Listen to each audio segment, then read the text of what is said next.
جب تک طاقت کافی نہ ہو، تمہیں ستائیں تو مار کھاؤ، جوابی کارروائی کوئی نہ کرنا. You have to buy time. ابھی تمہاری تعداد بہت کم ہے. اگر تم وائلنٹ ہو جاؤ گے ختم کر دیے جاؤ گے، کچل دیے جاؤ گے،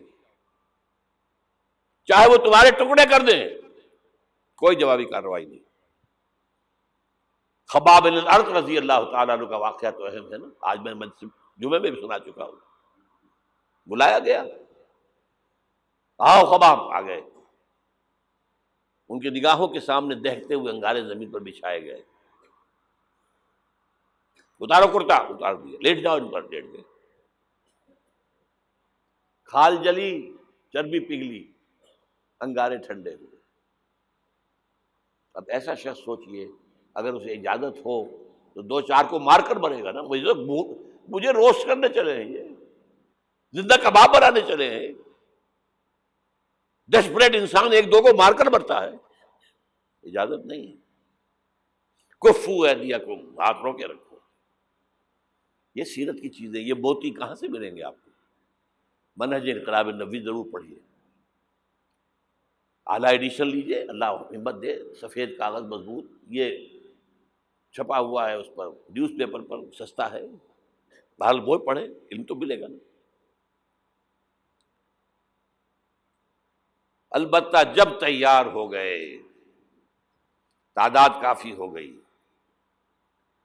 تزکیہ ہو چکا ہے، دل میں کوئی آرزو نہیں ہے سوائے اللہ کی رضا اور آخرت کی فلاح کے. شہادت ہے مقصود و مطلوب مومن، نہ مال غنیمت نہ کشور کشائی. تب اب آخری مرحلہ شروع، جنگ. با نشہ درویشی در ساز و دمادم زن. 12 سال مکے میں درویشی، دعوت، نصیحت، تبلیغ، وعظ. کوئی پاگل کہہ گیا، ٹھیک ہے سن لیا. کسی نے گالی دی، جواب میں دعائیں دی. کسی نے پتھراؤ کیا، جواب میں پھول پیش کیے. یہ درویشی درویشی درویشی درویشی. مدینے میں آنے کے بعد صرف 6 مہینے آپ نے لیے ہیں، 3 کام کیے: مسجد نبوی کی تعمیر، مہاجر اور انصار بھائی بھائی مواخات، اور نمبر 3 یہودی 3 قبیلے تھے، انہیں جکڑ لیا ایک معاہدے کے اندر میثاق مدینہ.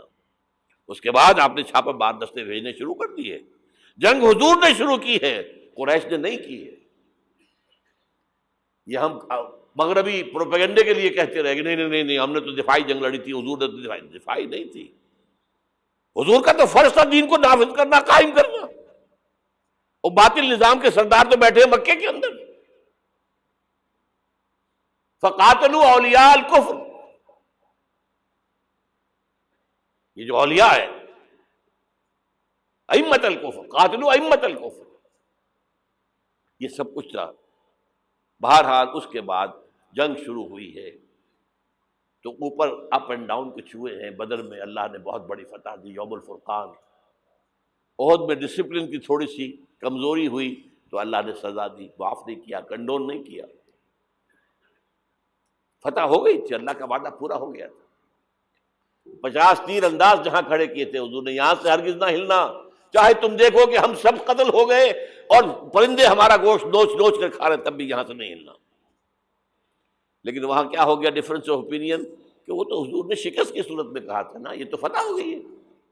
لیکن جو لوکل کمانڈر تھے وہ کہتے رہے مت ہلو مت ہلو مت ہلو، چھوڑ کر چلے گئے. 50 میں سے 35 چلے گئے، 15 رہ گئے. وہ خالد بن ولید کی وہ قابی آنکھ نے دیکھ لیا، وہ مورچہ خالی ہے، شکست ہو چکی تھی. لیکن پھر کوہ احد کا چکر لگا کر آ کر جو پیچھے سے حملہ کیا ہے، 70 صحابہ شہید ہوئے. اللہ تعالیٰ نبیوں سے بھی اور آپ کے نبیوں کے ساتھیوں سے بھی وہ معاملہ یہ کرتا ہے کہ پہلے خوب ٹھوک بجا کر دیکھتا ہے پکا ہے کہ نہیں.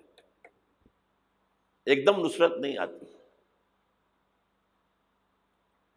یوم طائف کے بعد حضور کے لیے ذاتی طور پر نصرت آ گئی.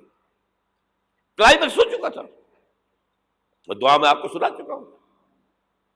پھر یہ ہوا ہے کہ جب آپ نکلے ہجرت کے لیے تو گھر کا اگرچہ محاصرہ تھا لیکن کوئی دیکھ ہی نہیں سکا. غار ثور میں چھپے ہوئے ہیں تو عین اس غار کے دہانے پر پہنچ گئے، لیکن یہ وہاں کچھ کبوتری نے انڈے دے دیے اور کچھ جو ہے جالا بنا ہوا، تو ابو جہل نے کہا تمہارا دماغ خراب ہے، اس غار کے اندر کون ہو سکتا ہے؟ اللہ نے بتایا، سراقہ آیا ہے پکڑنے کے لیے، اس کے گھوڑے کے پاؤں جو ہے وہ دھسے کئی دفعہ ریت کے اندر، پھر اللہ نے حضور کو اور غزوہ احد، غزوہ احزاب کے بعد امت کے لیے یہ کہہ دیا گیا وبشر المؤمنین واخری تحبونها نصر من اللہ وفتح قریب۔ اب تمہارا کلائمیکس جو تھا آزمائش کا وہ پورا ہو گیا، اب اللہ کی طرف سے خوشخبری سنا دو ہے محمد ان کو صلی اللہ علیہ وسلم، اب فتح قریب ہے۔ صلح حدیبیہ فتح ہوئی کو فتح قرار دیا، غزوہ خیبر میں اتنی بڑی جو ہے فتح ہوئی، پھر سن 8 میں مکہ فتح ہو گیا۔